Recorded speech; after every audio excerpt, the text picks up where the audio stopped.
vas sortir de ton célibat. Dis à celui qui ne sourit pas, tu vas sortir de ton long célibat. Dis à celui qui sourit, Dieu va changer ton histoire. Dis à celui qui est à gauche, à droite, arrange-toi pour parler à celui de devant, de derrière, de gauche et de droite. Arrange-toi pour que les 4 points cardinaux de ta position, les 4 points cardinaux, tu parles aux 4 points cardinaux de ta position. Rassure-toi que tu as touché les 4 points cardinaux, le nord, le sud, l'est et l'ouest de ta position. Alléluia. Est-ce que quelqu'un t'a fait un sourire quand tu lui as parlé? Si quelqu'un ne sourit pas, tu peux changer de place. L'un des signes que nous sommes dans la présence de Dieu, c'est le sourire. L'un des signes que nous aimons Jésus, c'est le sourire. Un voisin qui ne sourit pas, il faut changer de place. C'est quelqu'un qui va bloquer ton miracle. Et en plus, s'il ne sourit pas et puis les célibataires, là c'est gâté encore. Il va enterrer le mariage.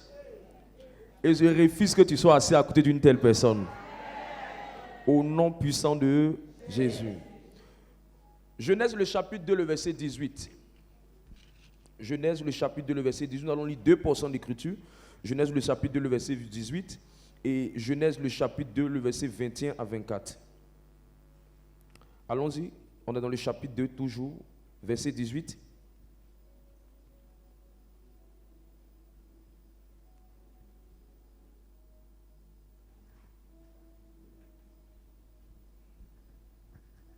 Genèse le chapitre 2, le verset 18.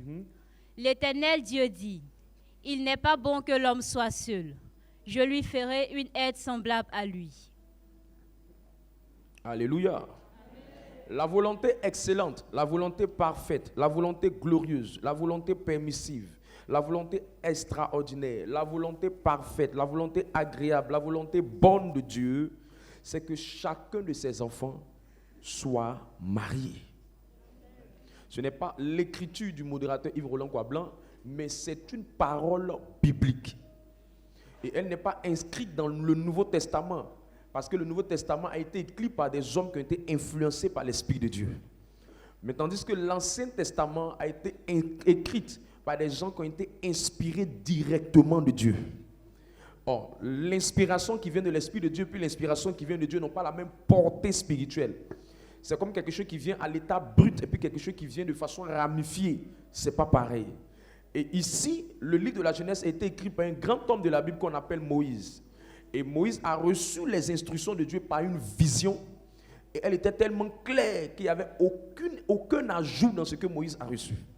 Et Moïse nous dit que Dieu lui-même a dit qu'il n'est pas bon de rester seul.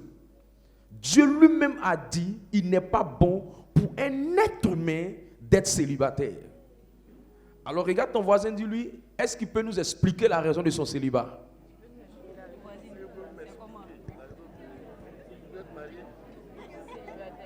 Cette question, elle est dure. Et cette phrase, elle est forte. Mais je mets ma foi en Dieu. Que de la même manière qu'on t'a posé la question, jusqu'à la fin de cette série de messages, la grâce et le manteau de cette maison vont t'introduire dans un mariage et un foyer paisible. Celui qui donne un amen, cette parole s'attache à sa vie. Au nom de Jésus. C'est Dieu qui a dit. Donc, aucun être humain ne doit justifier son célibat. Parce que c'est la volonté de Dieu. Ne dis pas que désirer le mariage est un mauvais désir. Non. On dit que quelque chose est un mauvais désir lorsque c'est la convoitise. On dit que quelque chose est la convoitise lorsque ce n'est pas voulu par Dieu. Toi, tu veux ça. Mais ici, on se rend compte que Dieu veut que les hommes se marient. C'est pour ça qu'il dit il n'est pas bon qu'ils soient seuls. Souvenez-vous que tout ce que Dieu a créé de la Genèse, de Genèse 1, chapitre 1, jusqu'au Genèse chapitre 1, verset 31. Lis le verset 31. Tout ce qu'il a créé, il disait que c'était bon. Tout ce qu'il a créé, il disait que c'était bon. Tout ce qu'il a créé, il disait que c'était bon. Verset 31, Genèse 1, 31. Genèse chapitre 1, le verset 31. Dieu vit tout ce qu'il avait fait. Tout ce qu'il avait fait. On n'a pas dit quelque chose, une partie, tout même. Et voici, cela était très bon. Cela était très bon. C'est bon. Cela était très bon. Donc toute la création était appréciée par Dieu pas seulement la qualité bonne, mais Dieu dit très bon. Très bon.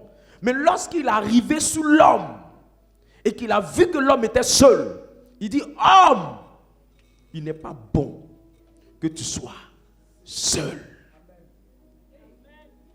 Je lève ma main de prophète. Tous célibataires dans ce ministère. Oh, Mayando Shalabala. Yiba Andala Brada Bayonto Sha.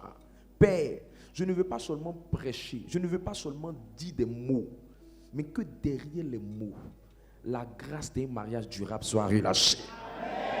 La grâce d'un foyer paisible soit relâchée. Que les barrières au mariage de quelqu'un tombent au son de cette prédication. Au nom suprême de Jésus. Genèse 2 à partir du verset 21. Et ensuite le verset 24 à 25. Tu lis seulement le verset 21 et ensuite tu passes au verset 24 à 25. Genèse chapitre 2, le verset 21. Alors l'Éternel Dieu fit tomber un profond sommeil sur l'homme qui s'endormit. Il prit une de ses côtes et referma la chair à sa place. Il referma la chair à sa place. Le verset 24. C'est pourquoi l'homme quittera son père et sa mère. C'est pourquoi l'homme quittera son père et sa mère. Et s'attachera à sa femme. Et s'attachera à sa femme. Et ils deviendront une seule chair. Et ils deviendront une seule chair. Et ils deviendront quoi? Une seule chair. Et ils deviendront quoi? L'homme va quitter qui et puis qui? Son père et sa mère. Son père et sa mère. Ça veut dire qu'il faut que l'homme quitte pour s'attacher. Et ensuite ils deviendront. Ils quittent, après ils s'attachent, ensuite ils deviennent. C'est 3 étapes. Ils quittent, ils s'attachent, ils deviennent. Ils quittent, ils s'attachent, ils deviennent. Ils quittent, ils s'attachent, ils deviennent. Ils quittent, ils s'attachent, ils deviennent. C'est facile à dire, mais c'est un processus. Amen. C'est beau à lire, mais c'est une étape. Et c'est 3 étapes en un. 3 en 1. Et pour arriver à ça, il y a des vérités très importantes qu'il faut savoir. L'une des premières vérités que j'ai fini par comprendre, il n'y a pas quelqu'un qui déteste le plus le mariage que Satan. Et tout homme qui déteste le mariage comme Satan déteste, ce n'est pas sa faute. Il est habité par Satan. C'est pourquoi quand vous lisez la Bible, quand Adam était seul, Satan n'a pas attaqué. Mais le jour où Ève est venue, Satan a attaqué. C'est pourquoi vous allez voir de Genèse 1, il y avait la tranquillité. Genèse 2, jusqu'à ce que le Genèse 2 termine. Dès que toute l'histoire de Genèse 2 termine, comme vous allez aller vers là, je crois que le verset 24, ça fait partie des... comment j'appelle ça? Le verset 24 jusqu'au verset 26 fait partie des derniers versets de Genèse du chapitre 2. Et lorsqu'on va arriver à Genèse 3 net, attends, on va finir d'abord le test, jusqu'au verset 25. Dès qu'on va arriver à Genèse 3, vous allez voir comment Satan va apparaître. Genèse chapitre 2, le verset 24. C'est pourquoi l'homme quittera son père et sa mère et s'attachera à sa femme, et ils deviendront une seule chair. L'homme et sa femme étaient tous deux nus, et ils n'en avaient point honte. Ils n'avaient point honte. Ils étaient nus les deux, ils n'avaient point honte.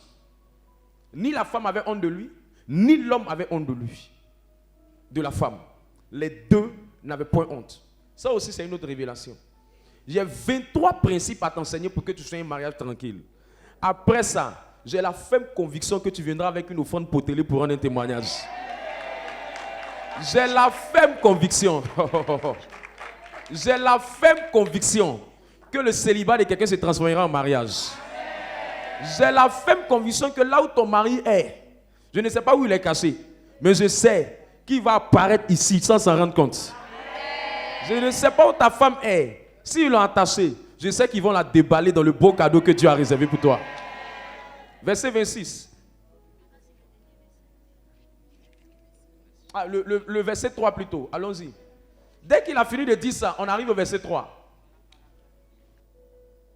Genèse chapitre 3, le verset 1. Le serpent était le plus rusé de tous les animaux des champs. On parlait bien tranquillement d'affaires de mariage. Et qu'on arrive au chapitre 3, le serpent apparaît. C'est qu'elle a fait ça. Allons-y. Que l'Éternel Dieu avait fait. Il dit à la femme, Dieu a-t-il réellement dit, vous ne mangerez pas de tous les arbres du jardin? La femme répondit au serpent, nous mangeons du fruit des arbres du jardin. Mais quant au fruit de l'arbre qui est au milieu du jardin, Dieu a dit, vous n'en mangerez point et vous n'y toucherez point, de peur que vous ne mouriez. Il faut laisser la femme là tranquille comme ça. Hein. Tu n'as pas laissé la femme là tranquille. Il envoie une autre phrase encore. Il envoie encore. Assieds-toi. Ça c'est un autre message. Il envoie. C'est pour ça femme qui parle beaucoup a beaucoup de problèmes. Si elle le sait, elle avait fermé sa bouche. Est-ce qu'on allait arriver tout ça là? C'est un mot là qui envoie tout ça là. Il vient, il te parle d'affaire de fruits, tu dis Dieu a dit, c'est fini. Elle a commencé à expliquer. Hey! Je suis sûr que son mari Adam lui avait dit, faut te taire. Elle n'a pas écouté. Elle dit, elle va parler. Que le serpent là, il dit quoi même? Que depuis elle est là, serpent là même la dérange. Il faut qu'elle mette son affaire là au clair. Voilà, ça tu as fini par gâter l'affaire là. Alléluia. Alors ce que tu dois savoir, c'est que chaque fois que Dieu dit qu'il doit quitter son père et sa mère pour s'attacher à une femme et qu'ils deviendront une seule chair, ce n'est pas une manière de dire qu'il doit négliger sa famille, qu'il doit mépriser sa famille. Mais c'est une révélation pour expliquer en quelque sorte que lorsque Dieu donne à une femme et à un homme de rentrer avec une femme en mariage et qu'ils rentrent ensemble, la famille ne doit plus s'ingérer dans leurs affaires. La famille ne doit plus s'impliquer dans leurs affaires. Si la famille commence à s'impliquer, si les amis commencent à s'impliquer, s'il y a d'autres personnes qui veulent commencer à donner leur avis, ils vont commencer à porter la casquette du serpent. C'est pour ça que vous allez regarder la causerie du serpent avec Adam, avec Ève. Arrivé ce moment, le serpent va commencer à parler de tout ce qui s'est passé entre lui, entre eux et Dieu. Il va même mettre le nom de son mari dedans. Et dans histoire d'explication, elle a pris le fruit et elle a mangé. Affaire de foyer, on commence à expliquer à beaucoup d'amis autour de nous. Affaire de relation, on essaie de parler à celle-là, on parle à lui là, on parle à lui là. Tout ça là, ça amène problème. Qui t'a envoyé d'aller mettre quelqu'un dans ton affaire? Vous deux, c'est vous deux, vous êtes mariés, tu es marié avec qui? Asseyez-vous pour parler de votre affaire. Quelle histoire d'aller mettre les gens dans votre affaire? C'est affaire de mettre beaucoup de bouches qui créent plusieurs bouches. Et c'est dans plusieurs vies qu'il y a version 1, version 2.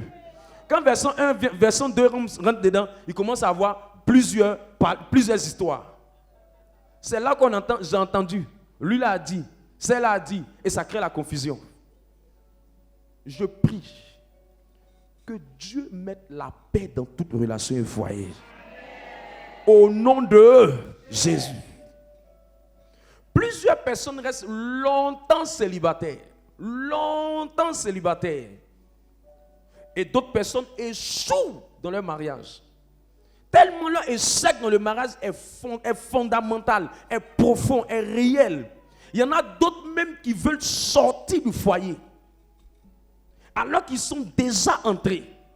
Et ce qui fait que beaucoup échouent dans le mariage. Et leur mariage n'est pas un succès, une réussite. Ce qui fait que beaucoup sont longtemps célibataires.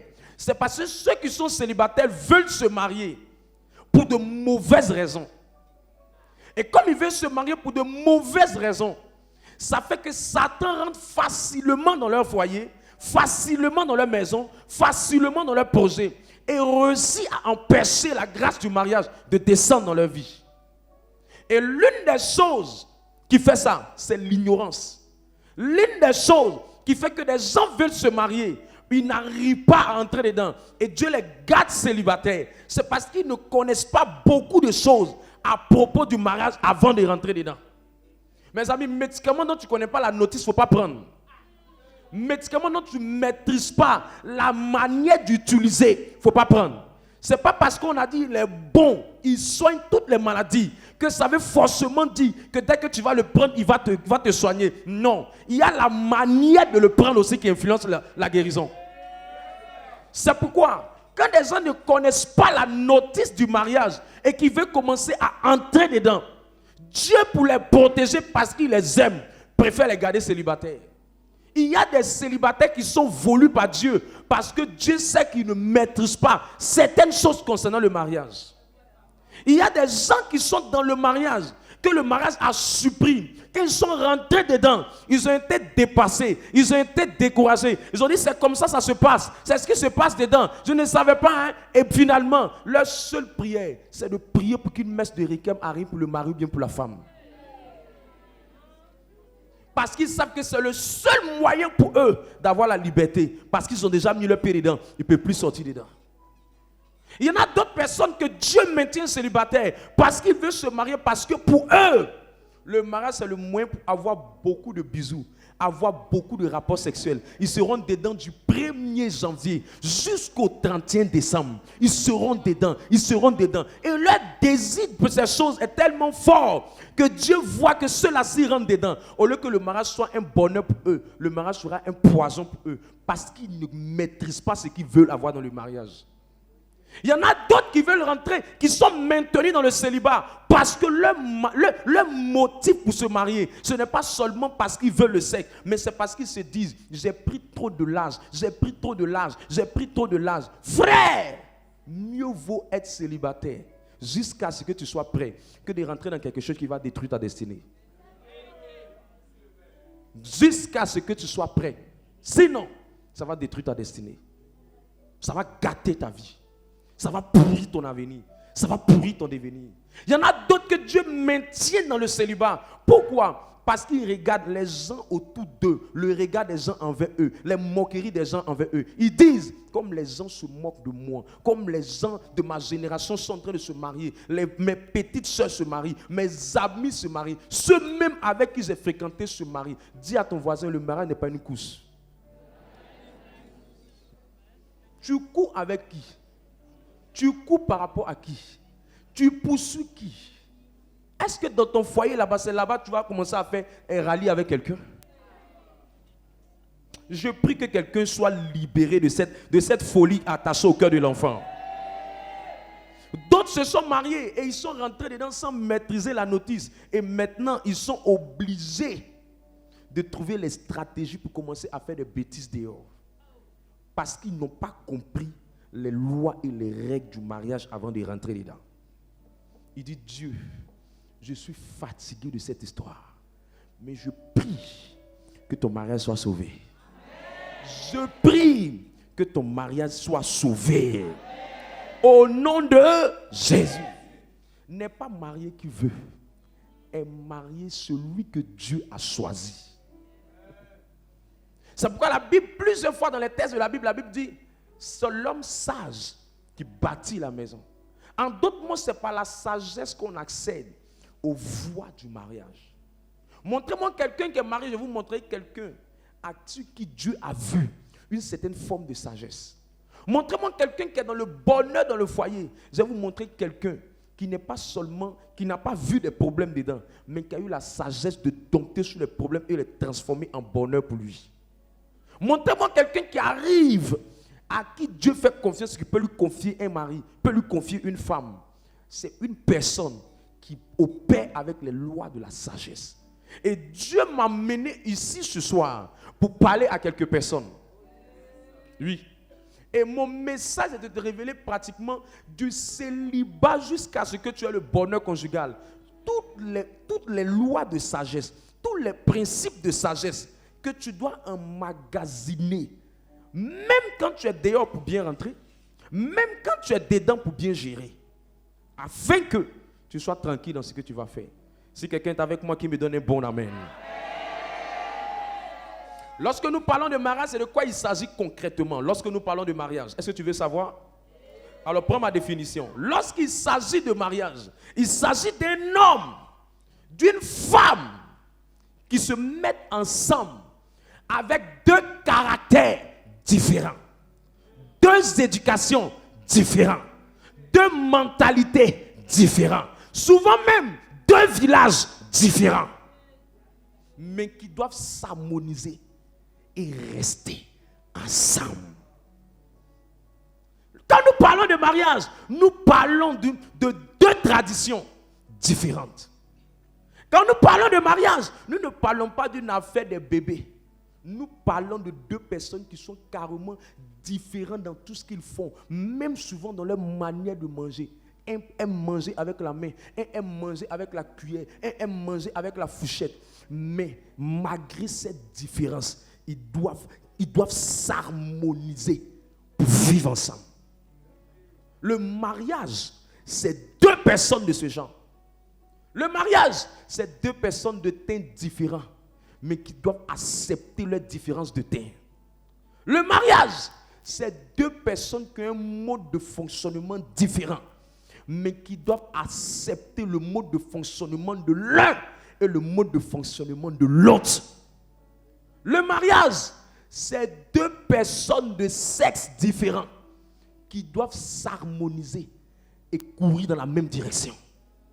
Le mariage, c'est deux personnes de deux destinées différentes, mais qui doivent coller leur destinée et faire en sorte que la destinée de l'un influence la destinée de l'autre.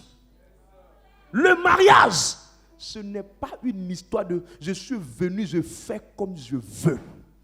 Le mariage, c'est une histoire d'harmonie malgré la différence.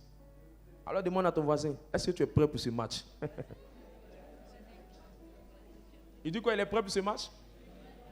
Alors le premier principe de sagesse qui garde les gens et qui les fait entrer dans le mariage, c'est que vous devez savoir que c'est Dieu qui décide de donner la grâce du mariage à quelqu'un. Et ce que Dieu regarde pour pouvoir donner la grâce du mariage à quelqu'un, ou ce que Dieu regarde pour que le bonheur conjugal soit dans la vie de quelqu'un, c'est que Dieu va regarder d'abord. Le premier principe que quelqu'un doit développer, ou que Dieu regarde pour amener quelqu'un, c'est la maturité spirituelle. La maturité spirituelle. Lisons un texte très important, Genèse 2, 24 à 25. Et 1 Corinthiens 7, 37, 36. Genèse chapitre 2 à partir du verset 24.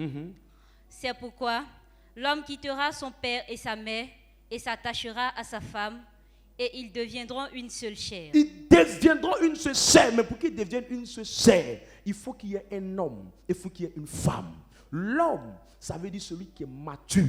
La femme, ça veut dire que celle qui est mature. On n'a pas dit c'est pourquoi l'enfant là, le petit là, le garçon là, le gamin là, le bébé là, quittera son père et sa mère. Son père et sa mère ne vont pas les laisser, vont même pas le laisser parce qu'ils portent encore des couches pampers. Non, mais on parle ici de qui? D'un homme. D'un homme. La notion de homme est l'équivalent de la notion de maturité. Le mariage n'est pas pour les bébés. Le mariage n'est pas pour les enfants. Le mariage n'est pas pour les adolescents. Le mariage n'est pas pour les mineurs. Interdit au moins de 18 ans ce message. Si tu as 18 ans, rentre chez toi à la maison. Ou soyez à temps au moment où on va commencer à parler de la prière. Allons-y. Le verset 25. L'homme et sa femme étaient tous deux nus et ils n'en avaient point honte. Pour que quelqu'un arrive à cette dimension, il n'a pas honte. C'est qu'il y a une certaine notion de maturité en lui. Une certaine notion de maturité en lui. Maturité en lui. Lis 1 Corinthiens 7, 31, qui est mon deuxième texte. Et je vais commenter cette partie.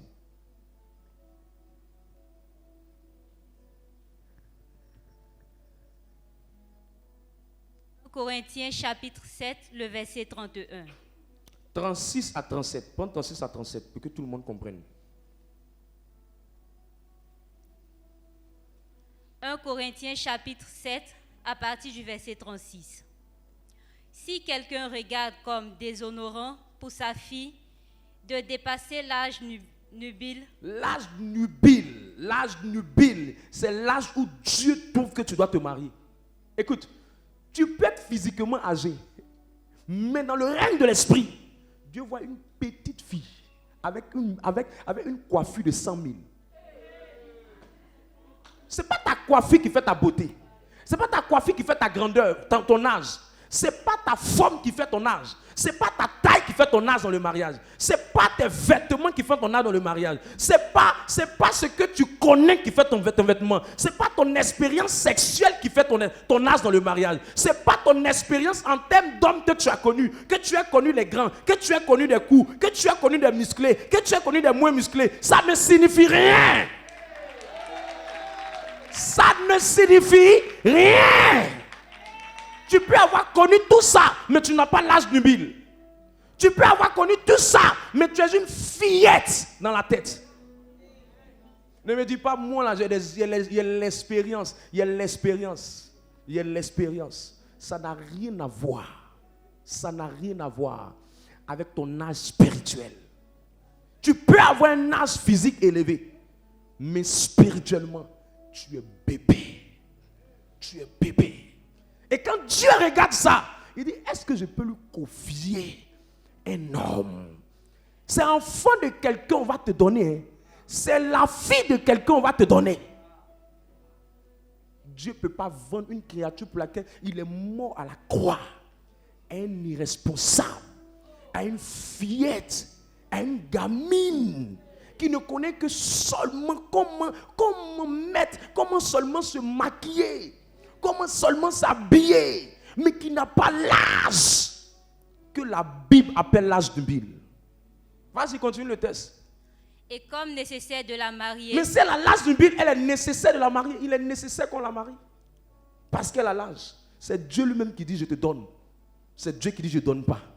Ce n'est pas une histoire de je prie. Il y a la prière qui a sa place. Mais il faut que tu aies l'âge. Comme nécessaire de la marier. Donc il y a des gens où ce n'est pas nécessaire de la marier. Il y a des gens, ce n'est même pas bon même de la marier. Il y a des gens même, ce n'est pas important de la marier. Vas-y. Qu'il fasse ce qu'il veut, il ne pêche point. Qu'on se marie. Le verset 37. Mais celui qui a pris une ferme résolution, sans contrainte et avec l'exercice de sa propre volonté, et qui a décidé en son cœur de garder sa fille vierge, celui-là fait bien. Celui-là fait bien. Au fait, ici, on est en train d'expliquer comment en Israël, quand on veut donner à quelqu'un le mariage, comment ça fonctionne. On regarde un certain âge qu'il a, on regarde un certain âge qu'elle a, on voit son niveau de maturité, et puis on dit, bon, celle, on lui donne en mariage. En Israël, c'était les pères qui choisissaient les enfants, le mari de la femme. On conduisait les filles vers le mariage, ou les pères qui choisissaient les fils, ils disaient, mon fils, c'est bon pour toi, va te marier. Donc c'est comme ça qu'Abraham lui-même a décidé qu'Isaac se marie. Abraham lui-même a décidé qu'Isaac se marie, et ainsi de suite. Isaac aussi a décidé que Jacob se marie. Voilà comment ça se passait en Israël. Donc c'est ce qu'on appelait l'âge nubile. C'est l'âge où on trouve que tu es prêt à être fiancé ou prêt à être marié. Quelqu'un est avec moi? C'est pourquoi le premier principe ici de sagesse, pour pouvoir rentrer dans le mariage, ou pour pouvoir grandir dans le mariage, ou être en paix dans le mariage, c'est la maturité. Tu me diras, homme de Dieu, il y a des gens qui sont mariés, ils ne sont pas matures. Écoute, le courant qui va se couper dans leur foyer va les rendre grands. Attends, j'ai ri un peu. Le courant qui va se couper dans leur foyer, ça va les rendre grands. Écoute, l'une des institutions la plus difficile à gérer, c'est le mariage. Gérer le mariage même est plus difficile même que le ministère. C'est pourquoi la Bible dit que celui qui ne peut pas gérer un mariage, un foyer, une maison, qu'on ne lui donne même pas l'église pour gérer. Parce que quelqu'un qui ne peut pas, c'est pour ça dans l'église, qu'ils ont réfléchi à tout ça, on dit c'est mieux, les prêtres n'ont qu'à rester seuls tranquillement dans leur coin. Ils n'ont qu'à rester seuls. Il ne faut pas venir les embrouiller. Pourquoi? Parce que quand tu n'arrives pas à réussir la gestion de la famille, la gestion de la maison, tu ne peux pas gérer les affaires. Montre-moi un homme d'affaires qui prospère, dont la vie sentimentale n'est pas stable. Je vous dirai dans 5 ans, donnons-lui rendez-vous, on va se voir encore. Il sera en train de ramer. C'est impossible de pouvoir avoir une grandeur financière sans une stabilité sentimentale. Mes amis, dans le règne spirituel, aucun homme de Dieu qui n'est pas marié ne peut me dépasser dans le spirituel. C'est impossible. C'est bibliquement impossible. Parce que le niveau de gestion de la famille et le niveau de gestion du ministère sont équivalents. Mes amis, avoir un patron difficile n'est pas plus difficile que le foyer. Un patron difficile, vous êtes ensemble du lundi jusqu'au vendredi pour d'autres, du lundi jusqu'au samedi pour d'autres personnes. Et souvent, c'est de 8h jusqu'à 18h ou de 7h jusqu'à 18h. Et le jour, il ne te plaît pas, mais tu peux quitter le patron. Mais le mariage, je n'ai pas parlé de relations sautées clôture. Je parle de mariage. Quelqu'un qui est entré par les voies de la dot, par les voies de la coutume, par les voies de l'église, par les voies de la reconnaissance envers l'institution de son pays. Reconnu dans les registres étatiques comme un marié, légalement constitué. Les documents attestent, un carnet atteste. Pas un poulet mouillé avec une mamie tout quelque part. Non, non, non, non, non, non. Nous parlons d'un mariage qui est proprement dit. Frère, c'est difficile de gérer ça qu'autre chose. C'est pourquoi quand quelqu'un n'est pas mature, frère, ce n'est pas pour les bébés. Ce n'est pas pour les petites filles. Écoute, ton business que tu fais là, tu es tôt en paix. Quand souvent tu viens à la communauté, tu pries, Dieu te regarde. Il dit, est-ce que je vais lui donner de goûter au mariage ou je vais la laisser seule? Est-ce que je vais lui donner de goûter au mariage ou je vais la laisser seule? Paul a dit, je préfère rester célibataire. Pierre, on a parlé de sa belle-mère parce que Pierre était marié. Mais Pierre, à un moment donné, on n'entendait plus parler encore de sa belle-mère. Et il était en train de faire le ministère. Paul, même à un moment, on n'a plus entendu parler d'affaires de mariage concernant son affaire. Pourquoi ces choses? Parce que la gestion, ce n'est pas pour les enfants. Je n'ai pas dit que c'est impossible. Je dis, il ne faut pas être un bébé pour entrer dedans. Écoute, si ta femme tombe enceinte, quand tu arrives à l'hôpital, que ce soit un centre de santé communautaire, un centre de santé public, une clinique, il n'y a pas petit papa. Hey, j'ai dit, il n'y a pas petit papa.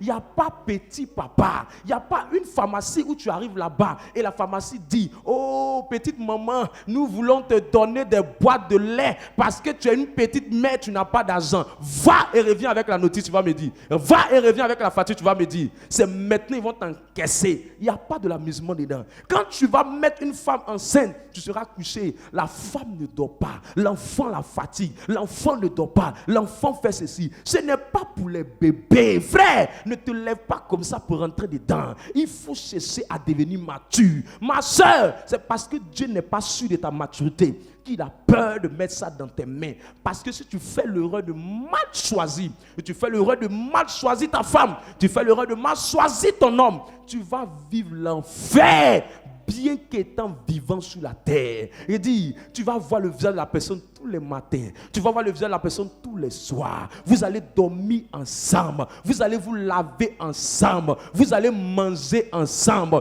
Tu veux pas, tu vas voir son visage, tu vas voir la personne qui se réveille très tôt le matin, tu vas voir la personne qui se réveille très tard le soir, tu vas voir la personne qui est fatiguée, tu vas voir la personne qui n'est pas fatiguée, tu vas voir la personne qui est bien habillée, tu vas voir la personne qui n'est pas bien habillée, tu vas voir la personne qui est déjà enceinte, tu vas voir la personne qui a déjà accouché, tu vas voir la personne quand son ventre était plat, tu vas voir la personne quand son ventre était sorti, tu vas voir la personne quand son ventre était gros. Hey!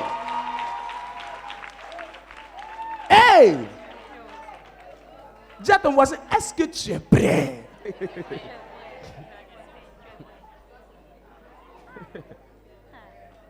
Dis voisin, est-ce que tu es prêt?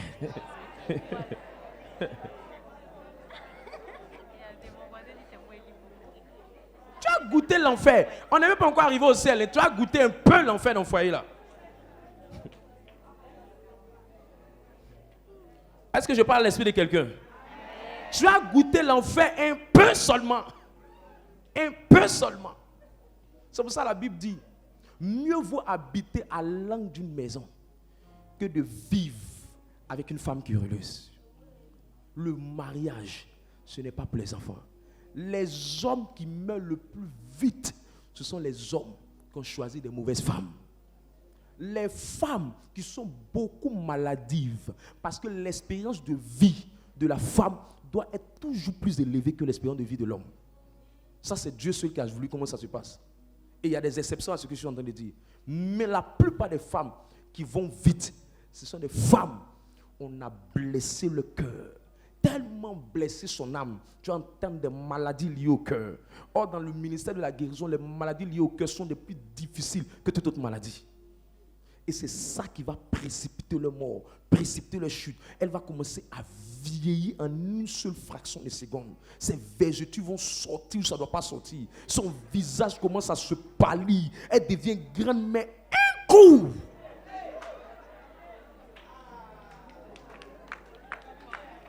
Un coup. Tu dis, mais attends, c'est pas la jeune maman là qui est là. Tu connais pas. Dis à ton maman, tu connais pas.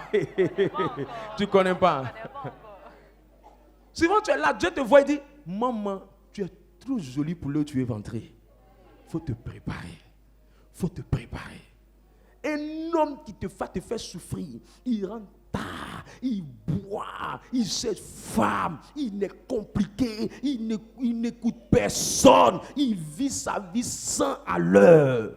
Maman, mamie tout, je te dis. Au moment où tu as bien voir dans le film, tu es en train de vieillir. Et celles qui ne peuvent pas supporter, elles sautent. Elles abandonnent. C'est pour ça le taux de divorce. Allez faire des recherches sur le net.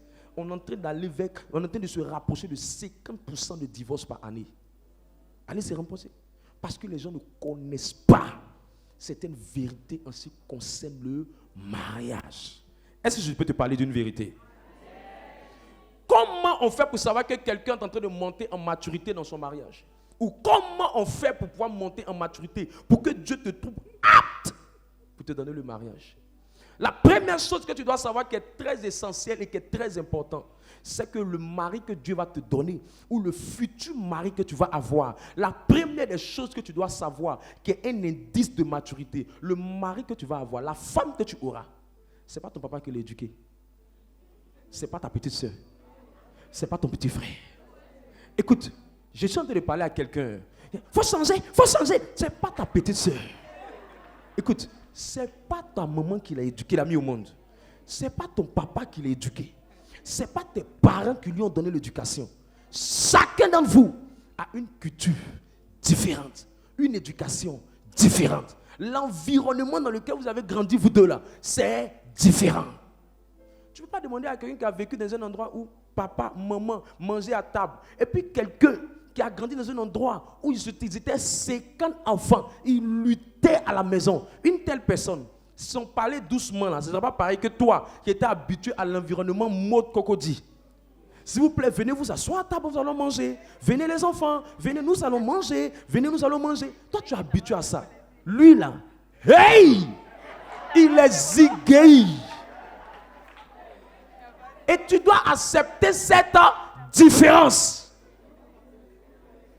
Vous êtes différents. Ce n'est pas ton petit frère. Ce n'est pas ta petite soeur. Ce n'est pas ton cousin. Ce n'est pas ta cousine. Ce n'est pas ton enfant. Un monsieur qui a dépassé 30 ans, tu veux le changer un coup. Tu es comment même? Et l'une des choses que les gens n'arrivent pas à comprendre, c'est qu'ils ne savent pas qu'il a dit dans la Bible, l'homme quittera. Quitter, c'est quitter sa culture. Quitter, c'est quitter son éducation. Quitter, c'est quitter sa mentalité. Quitter, c'est quitter son village. Quitter, c'est quitter les démons de la maison de ton père. Quitter, c'est quitter ton comportement de quartier de Yopougon, d'Adjamé, d'Abobo, d'Atekoubé. C'est ça quitter. Tu n'as pas quitté ça, frère, pour s'attacher. C'est difficile. Tu n'as pas quitté ça pour s'attacher. C'est difficile. Et ça va créer des scintillements, des frottements. Parce que c'est deux bonnes différentes. Ça va créer des scintillements. Ça va créer des frustrations. Ça va créer des blessures. Ça va créer des offenses. Ça va créer des petits palabres. Ça va créer des tensions. Ça va créer de ceci. Ça va créer cela. Ceux qui sont célibataires, ils veulent quelqu'un qui fonctionne comme eux. Comme si c'était ton papa qui l'avait éduqué. Il ne fait pas comme moi. Il ne fait pas comme moi. Sa manière de faire n'est pas comme moi je fais. Sa manière de fonctionner n'est pas comme moi je veux. Moi je veux qu'il fasse comme ça. Moi je veux qu'elle fasse comme ça. Oui, tu veux ça. Mais c'est quoi la maturité? C'est ta capacité à t'adapter pour l'accepter telle qu'elle est. Pour l'accepter tel qu'il est. De pouvoir supporter, patienter, te calmer jusqu'à ce que la personne te comprenne, tu la comprennes, elle te comprend, tu la comprends, jusqu'à ce que la personne, vous formez maintenant une seule chair.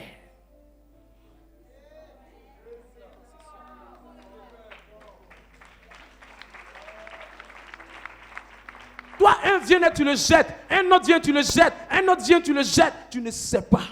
L'un des deuxièmes signes de quelqu'un qui est mature, c'est qu'il doit comprendre que comme on est différent dans notre manière de faire, comme on est différent dans notre éducation, comme on est différent dans notre culture, comme on est différent selon notre village, comme on est différent, toi, Dieu t'a amené dans sa vie. Tu deviens comme son couturier. Tu deviens comme son professeur. Le couturier fait quoi? On lui donne un pagne, on lui donne la forme qu'on veut, le vêtement qu'on veut, et il dit pagne là, il prend le tissu, il tourne. Tissu là, ça devient pantalon. Quand tu es mince, il y a ta forme. Quand tu es gros, il y a ta forme. Mais ce qu'il a fait, il a taillé ça à sa mesure, à ta mesure et à ta forme. Mais toi, on te donne le pain, tu dis non à Dieu. Moi, je veux la tenue, je veux le maxi, je veux le pantalon, je veux ceci. Tu vas rester célibataire.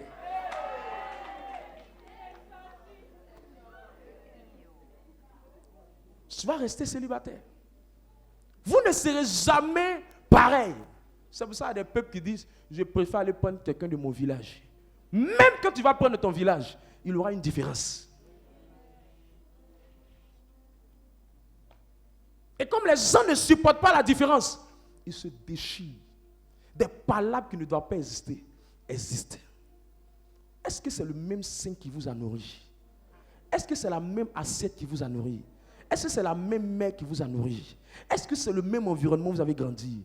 Pourquoi le forcer à devenir comme tu veux dans le temps que tu veux? Il va devenir, parce qu'il dit ils deviendront une seule chair, mais ça nécessite la patience. Ça nécessite que tu sois patient, que tu supportes.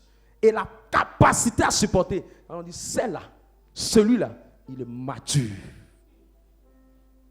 Allez demander à tous ceux qui arrivent à durer dans leur foyer. Ils ont un cœur qui sait supporter. Ça montre qu'il est mature. Allez demander, quand Dieu regarde, il te regarde, voilà ton mari, il est là actuellement. Il est là. Mais le cœur que tu as là, c'est trop gros. Tu ne peux pas. Reste encore un peu. Et je vais venir enseigner, je vais prêcher. Le Saint-Esprit va te briser. Tu vas connaître des échecs. Tout ça, c'est parce que tu es en train de demander une grâce. Mais la personne qu'il te faut n'a pas la forme que tu veux. Dieu te donne le pain. C'est toi qui cherches le beurre.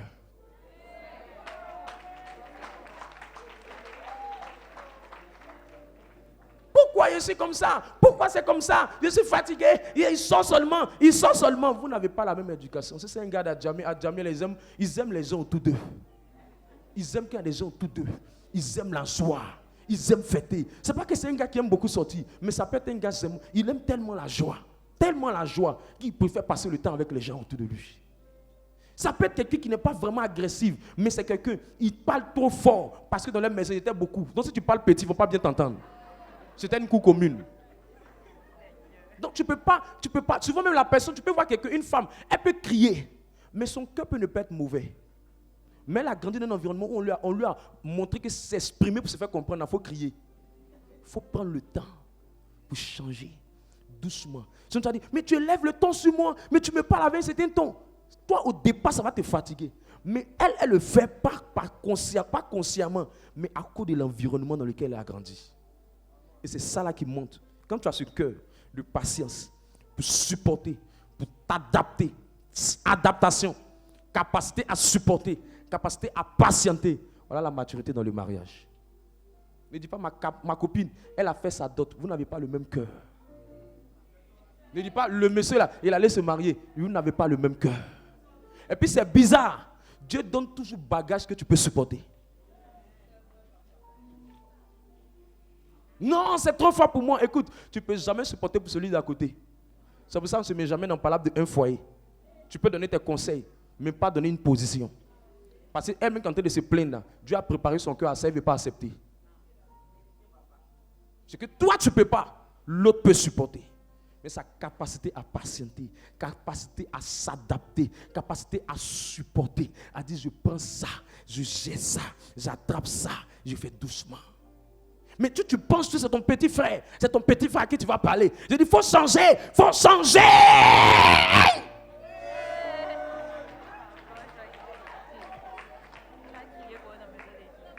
Je n'aime pas ça. Je n'aime pas ça. Ce téléphone-là, tu m'as donné. Je vais casser. Dis voisin, tu n'as pas encore le cœur.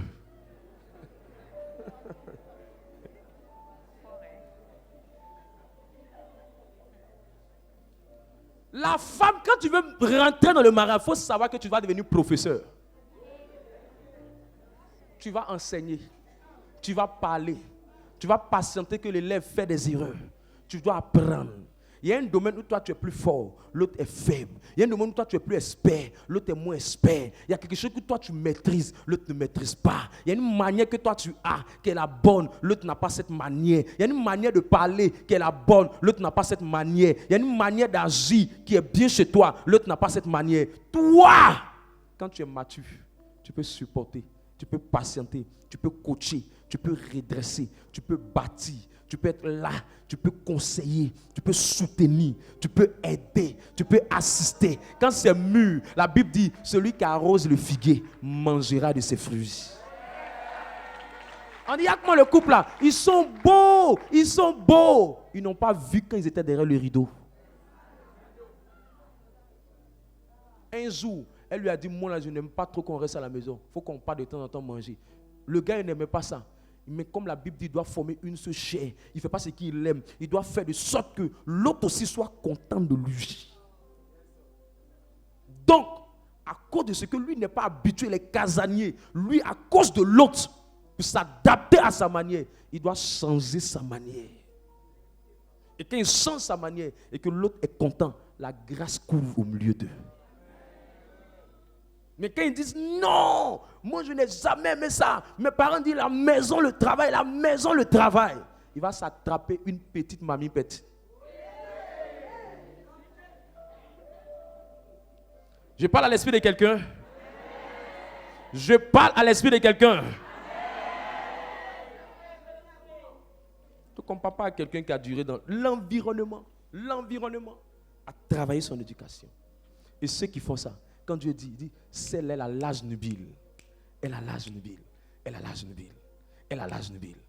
Je peux lui donner quelqu'un. Dieu peut lui donner quelqu'un. Il va beau faire. La fille va beau faire. La personne. Dieu va lui dire, je te donne cette personne.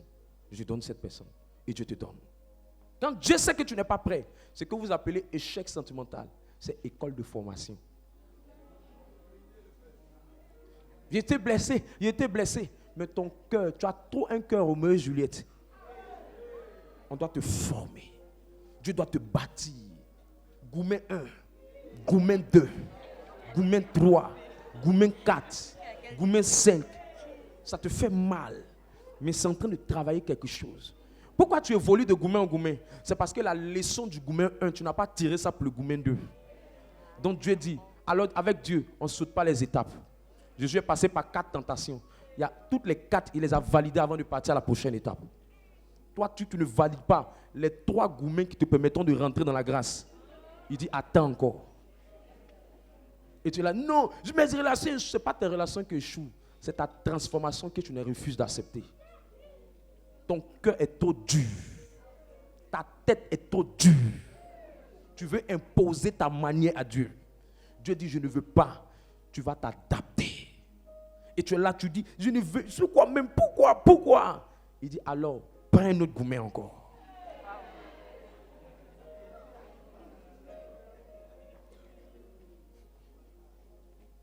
Les foyers d'aujourd'hui, les gens, tu les vois, non, ils sont fatigués, moi c'est bon même, je me laisse chez mes parents. C'est parce que tu as parents à Abidjan, c'est ça non? Dieu va vous envoyer à Goïtafla. Le jour tu sais, quand il y a la distance là maintenant, au fin fond de la Côte d'Ivoire, vers le Libéria là-bas, tu es quelque part là-bas. Là maintenant, tu es là maintenant, tu dis, attends, j'ai supporté un peu. Dieu ne cherche pas à te faire du mal. Dieu veut que tu deviennes mature. Alors touche ton voisin, dis-lui, s'il te plaît, devenons matures.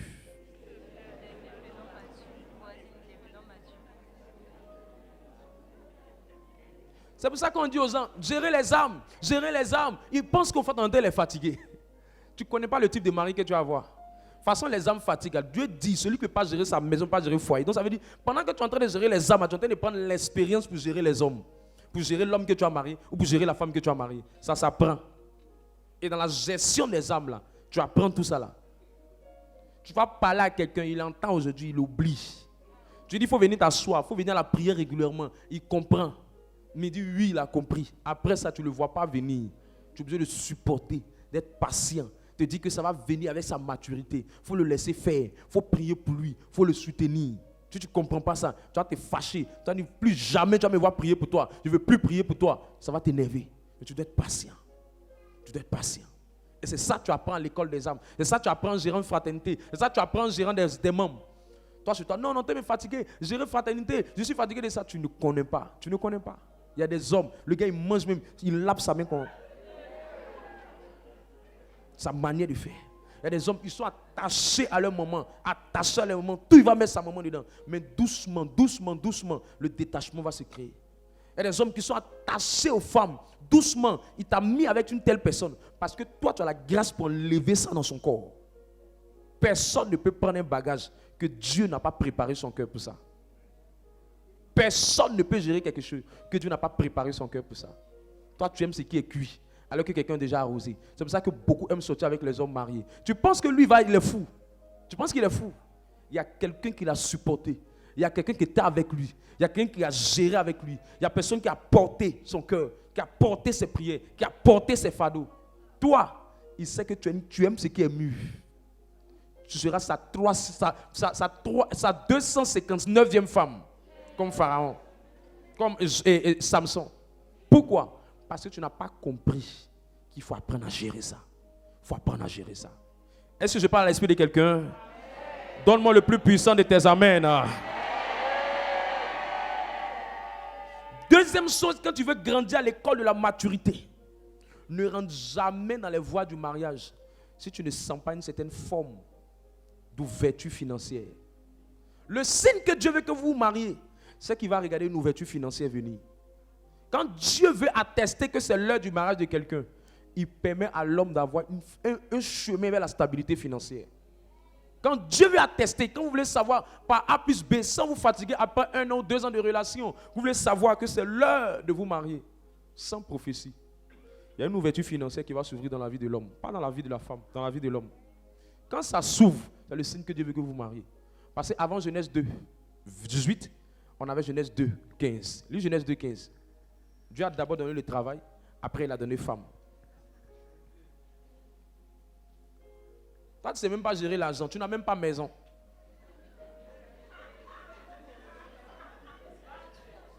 Tu n'as pas studio. Tu ne sais pas comment on paye facture d'eau, facture de courant. Tu veux prendre enfant des gens pour mettre dans le noir. Toi-même, il faut voir. Genèse 2, 15. Genèse chapitre 2, le verset 15. L'Éternel Dieu prit l'homme et le plaça dans le jardin d'Éden pour le cultiver et pour le garder. Dieu lui-même a pris on n'a pas dit le Saint-Esprit, Dieu lui-même a pris le monsieur, il l'a mis dans le jardin. Il dit voilà ton travail, cultive et garde. Cultive et garde. Dans son boulot, c'était de cultiver, c'était de garder. Boulot, cultiver, garder. Il l'a mis dans le jardin. Le jardin, c'est quoi? C'est la maison. Il lui a donné un endroit, il lui a donné un lieu.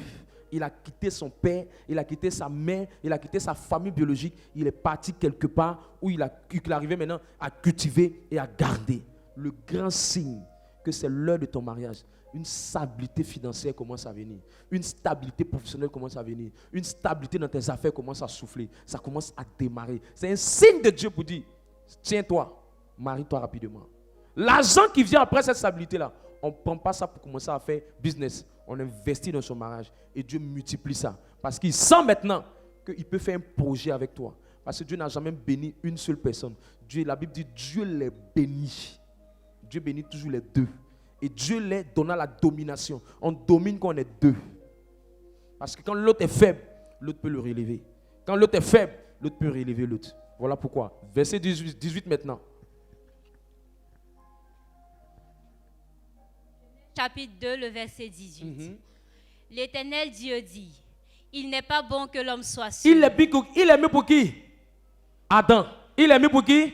Adam. Qui était Adam? C'était celui en Genèse 2, verset 15, qui avait un boulot, qui avait un travail, qui avait une certaine stabilité. C'est lui-là. Il dit, attends, il a un boulot, il a une activité, c'est pas bon. Il faut qu'on lui donne quelqu'un. Sinon, il va chercher femme. Et quand il a l'argent, l'argent attire les fausses femmes.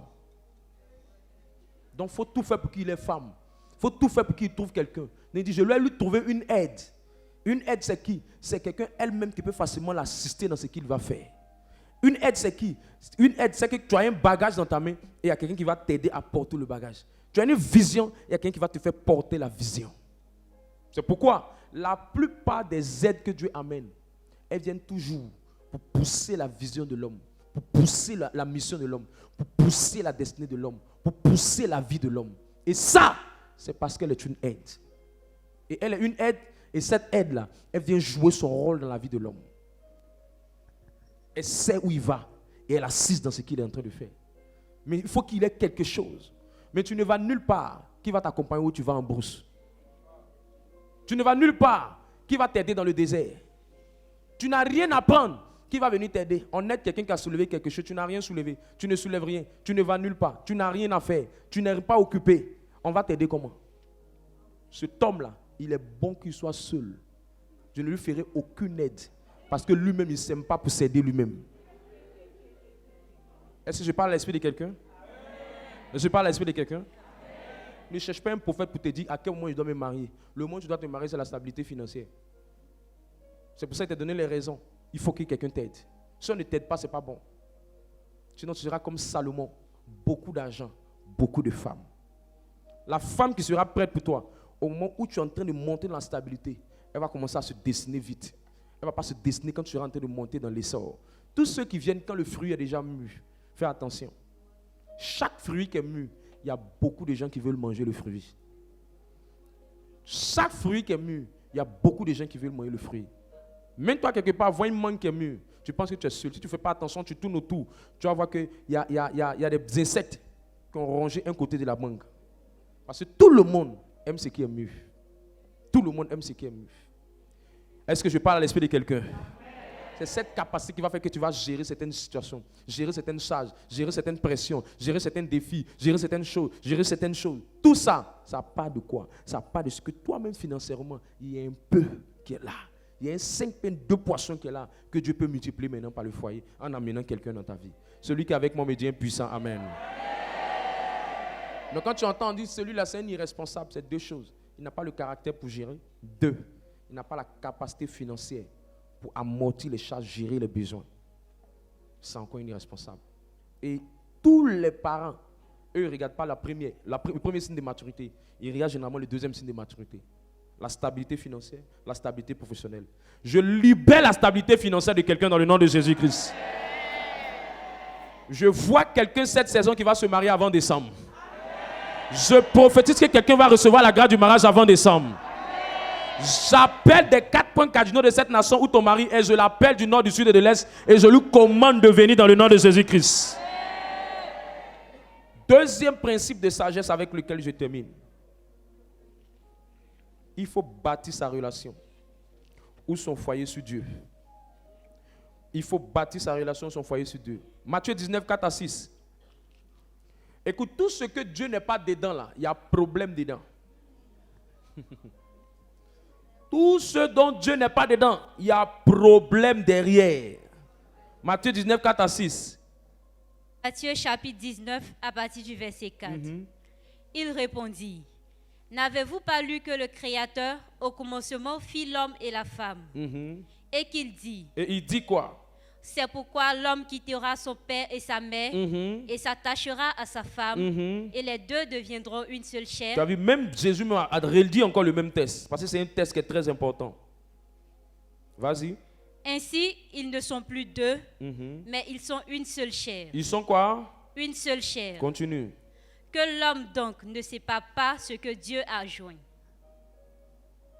Que l'homme donc ne sépare pas ce que Dieu a. Ce que Dieu a. On n'a pas dit ce que l'homme a joint, ce que Dieu a joint, ce que Dieu lui-même a bâti, ce que Dieu lui-même a construit, ce que Dieu lui-même a fondé. Quand c'est Dieu, on ne peut pas séparer. Tous les couples que c'est Dieu qui a mis ensemble, frères et sœurs, c'est impossible que le divorce vienne. Je le répète, tous les couples que Dieu a joints, c'est impossible. Impossible avec grand I. Que l'homme, c'est pas ça. Sorcier, là, pour que la sorcellerie existe, il faut qu'il y ait un homme. C'est pour ça qu'il a dit que ils ne sont plus que 2, nous sommes une seule chair. que l'homme ne sait pas. C'est une manière de dire que ce qui est uni par Dieu là, c'est pas possible que quelqu'un, un esprit, un démon, un féticheur, un marabout, c'est pas possible. La plupart des fragilités que vous voyez dans les couples viennent du fait que la source, la bâtisse, la fondation, c'est pas Dieu. En français ivoirien, quand quelque chose est bâti par Dieu, on dit il y a Dieu dedans. Il y a Dieu dedans. Quand on dit il y a Dieu dedans, ça veut dire même les hommes ont fait tout. Mais ça ne peut pas. Vous ne pouvez pas séparer un couple que Dieu a uni. Je te dis. C'est pourquoi au lieu de chercher comment faire pour être heureux dans ton foyer, il faut chercher comment faire pour que Dieu soit la source de ton foyer. Au lieu de chercher comment faire pour que ton mariage là soit le plus grand mariage et que tu aies la plus belle robe de mariage. Il faut savoir que la belle robe là, l'homme peut briser ça. Il faut savoir que la plus grosse voiture que tu as montée dedans, ce n'est pas que c'est mauvais. L'homme peut briser ça. Il faut savoir que la plus belle maison que vous allez faire votre lune de miel, quand vous sortez, l'homme peut briser ça. Il faut savoir que l'hôtel le plus luxueux dans lequel vous allez partir, l'homme peut briser ça. La robe la plus belle qui traîne et qui prend toute l'entrée de la mairie de Cocody. Je dis, l'homme peut briser ça. La plus belle coiffure. Toi-même, tu es placé au carrefour de la vie, tu vois même la coiffure. L'homme peut briser ça. La seule chose que l'homme ne peut pas séparer, c'est ce que Dieu a uni. C'est ce que Dieu a uni. Écoute, ta forme peut attirer un homme. Mais attirer ne veut pas dire garder.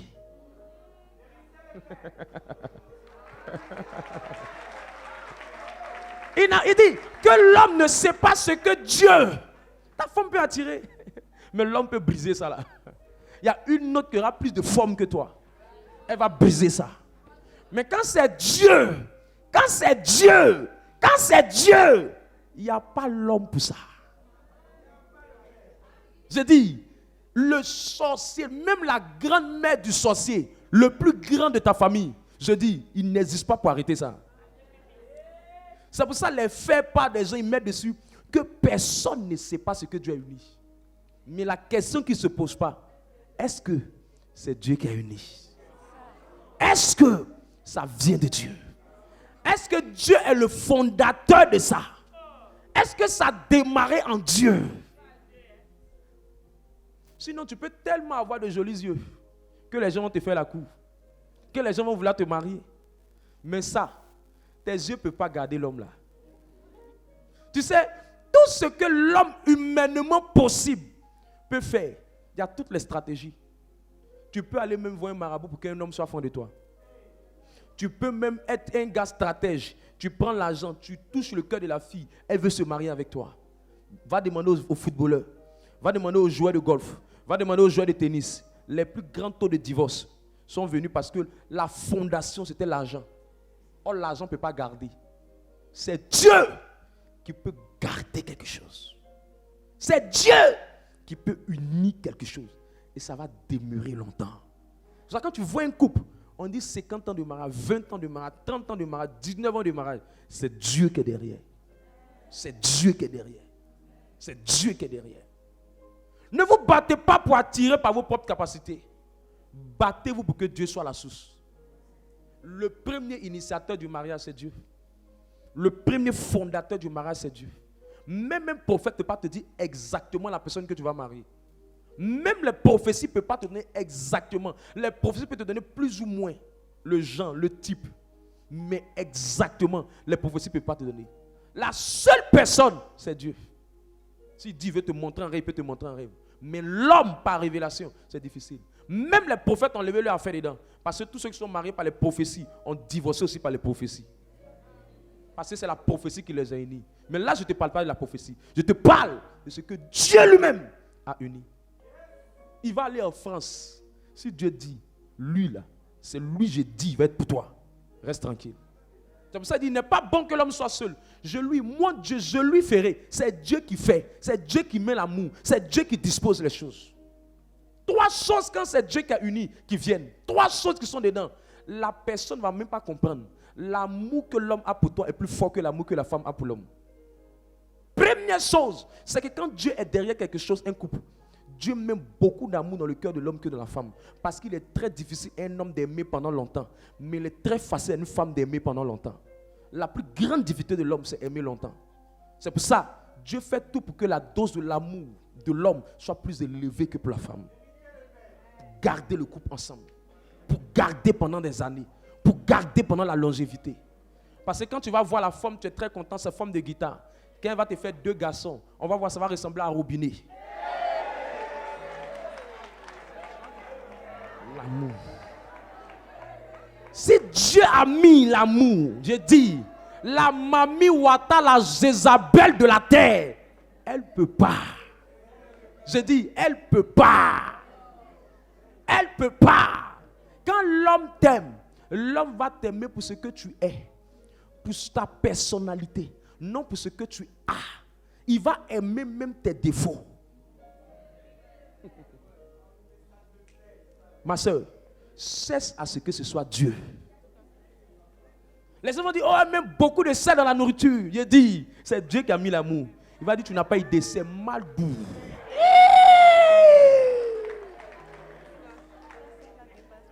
Il dit, il lappe même mes doigts. Moi, jaloux là. Tu veux gâter notre foyer. Jalousie. Il n'y a rien dedans. On va rester ensemble. Ce n'est pas la nourriture. C'est l'amour. Deuxième signe, quand c'est Dieu qui a uni, tu vas te rendre compte que la plupart, c'est que la personne a la crainte de Dieu. La crainte de Dieu.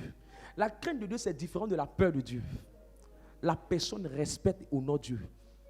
Il peut faire tout, mais les choses de Dieu, il ne joue pas avec ça. Il respecte ça. Que quand un homme a la crainte de Dieu, même quand il veut faire des bêtises, il ne va pas détruire sa propre famille. Même quand la folie veut le prendre, même quand il est le plus saoulé, je dis, il ne va jamais laisser sa propre famille. Jamais laisser sa propre famille. Laisse les filles qui sont en train de se promener à Abidjan là. Elles sont en train de perdre le temps. Tu connais les gars là. Quand c'est Dieu qui a uni, laisse tomber. Il va acheter écran plat, mettre tout. Tu es dans la maison, tu es dedans. Pour lui là, il protège. Pour toi là, il te prend à la je m'en fous. Même, elle peut témoigner ça qu'on a déjà fait ça. Même dans l'histoire même de te chercher là, histoire même de te chercher, de coucher avec toi, même dans ça, il te prend comme quelqu'un qui n'aime pas. Mes amis, je dis premier là, c'est aimer. Hein. Quand quelqu'un t'aime, la manière de te prendre c'est différent. Quand quelqu'un t'aime pas, tu vois de toute façon les poulets sont sur les grillages là.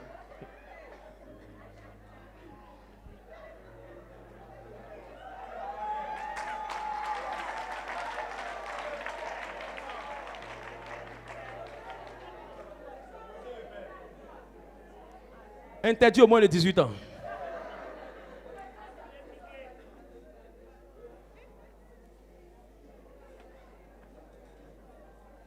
Dieu seul maîtrise le mariage. Les hommes ne maîtrisent pas le mariage. C'est Dieu qui maîtrise sa chose. La crainte de Dieu. Il met ça dans le cœur de la personne. L'amour, la crainte de Dieu. Troisième chose que tu vas constater que la personne va avoir. La personne va, la capacité de la personne à aimer Dieu et à te supporter.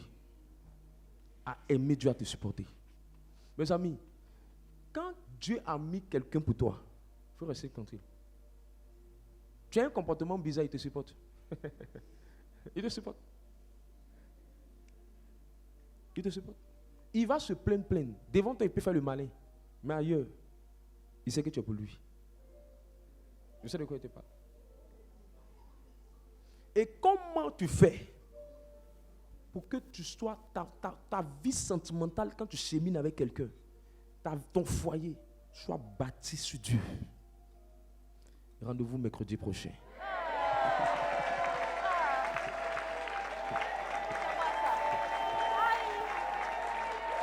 Mon temps est fini. On dit mon temps est fini.